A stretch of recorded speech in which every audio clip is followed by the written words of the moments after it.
అదే వజ్ర సంకల్పము కొండంత సహనము. అలాగే వజ్ర సంకల్పము ఉండాలి, అలాగే సహనం మాట ఎంత ఉండాలి, కొండంత సహనం ఉండాలట. ఇవి పొరబడిన చాలా మంది మధ్యలోని అది కానీ వాళ్ళు కానీ లేకపోతే ఆ మధ్యలోనే కొంతమంది చేతులు ఎత్తేస్తారు. ఇది నేను చెయ్యలేను, ఈ ధ్యాసాలు నేను రోజు చెయ్యలేను, కళ్ళు మూసుకొని ఈ శ్వాస మీద ధ్యాస రోజు పెట్టమంటే నా వాళ్ళు కాదు అనేది కొంతమంది ఏపీస్ రోజు చెప్తుంటే చెప్తారు. కొన్నాళ్ళకి ఇసుకు అయితే ఆ ఇసుకు లేకుండా ఎవరైతే చేతులెత్తరో విసుగు అనిపించినా, ఆసక్తి లేకపోయినా, ఇష్టం ఉన్నా ఇష్టం లేకపోయినా, ఇంకెన్ని అభద్రాలు కొంతమంది అట్టు చెప్తుంటారు. రోజు వెళ్ళిపోతాను పెట్టించి గారు, కొంతమంది ముందు సభ్యులు వచ్చి మన ఇంట్లో సభ్యులు అంటుంటారు. అది అందరికీ అది ఎదురుపడుతుంది.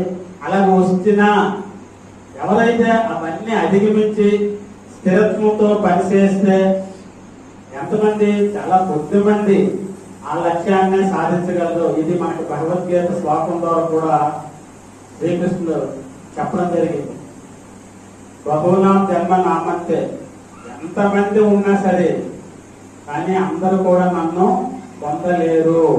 కోటానుకోట్లు ఎంతమంది ఉన్నా నన్ను చేరువాళ్ళు కొంతమంది అనేది శ్రీకృష్ణుడు చెప్పడం జరిగింది. సో నాకు ఈ అవకాశం